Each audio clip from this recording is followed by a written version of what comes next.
Hey, what's going on, guys? Nick here with some new DC news to talk about. Actually, this time we're going over some concept art from Suicide Squad. Interestingly enough, we've been talking about Suicide Squad pretty recently just because a lot of stuff is just starting to trickle out about this movie. Concept of Steppenwolf at one point was in it, the parademons, Enchantress having a bigger presence in the film and actually being connected to one of the mother boxes, which is why Steppenwolf comes. It would have led into Snyder's Justice League before that script was finished, and plans had to change. But now we actually have some concept art for a squad member that didn't make the final cut of the film, King Shark. Early on when Suicide Squad was coming out and around the press and everything and promo when the film was released, David Ayer did discuss King Shark. At one point he had considered putting him into the film, but ultimately opted out of it because he didn't want to work with a character that would have likely been completely digital.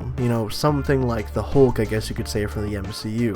The concept art shows off a version of King Shark that we never really seen though in DC Comics. He still is keeping in line with the whole lore, the hammerhead shark, all hulked out and muscle bound, but it's different because it almost is very inspired by the rest of the squad's outfits. He's kind of got this mismatched Hawaiian shirt on with board shorts, and he just looks quite different. Now there are two images of concept art that show what look to be scenes that were cut out of the film or possibly storyboarded or drawn up very early on that show King Shark in the city with a bunch of water spouting around him. So we don't know if they were going to give him some sort of extra ability where he could actually control or manipulate water in some way, but the art actually does look pretty cool, and I am so bummed out that we didn't get King Shark in the final edit of the film. Personally, I would have rather seen Shark over Killer Croc, but that's just because I have an understanding and a knowledge of King Shark from the Suicide Squad comics, and it just made more sense for him to be part of the lineup rather than Killer Croc. But drop your thoughts down in the comments below. What do you guys think of this concept art? Are you bummed out like me that he wasn't in the film, and do you hope to see him in the Suicide Squad sequel/reboot that James Gunn is currently planning? For more updates on everything DC and pop culture, be sure to subscribe to HN Entertainment.